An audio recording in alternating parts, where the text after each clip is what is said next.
তো আজকে আমরা হেলে দুলে যাচ্ছি সুইচইয়ার্ড ভিজিটের জন্য। মজা করতে করতে পৌঁছে যাই আমরা গেটের সামনে। তারপরে কুলিং টাওয়ার দেখে দেখে আমরা পৌঁছে যাই সরাসরি কন্ট্রোল রুমে। সুইচইয়ার্ডের কন্ট্রোল রুমে পৌঁছে যাই। কন্ট্রোল রুমে এসে দেখি মদন আমাদের পুরা পোজ মারছে।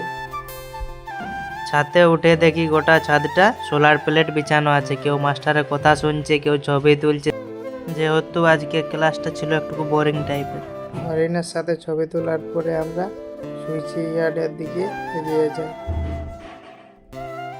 বক্রেশ্বর থার্মাল পাওয়ার প্ল্যান্টে পাওয়ার সাপ্লাইয়ের জন্য 3টি ইউনিট ছিল। প্রথম ইউনিট ছিল 400 কেবি এবং দ্বিতীয় ছিল 220 এবং তৃতীয় 33 কেবি।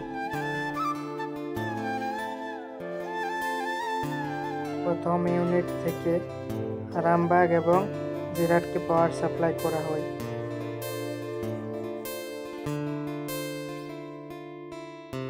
আর দ্বিতীয় ইউনিট থেকে সাতগাছিয়া, বিধাননগর, সদাইপুরকে পাওয়ার সাপ্লাই করা হয়।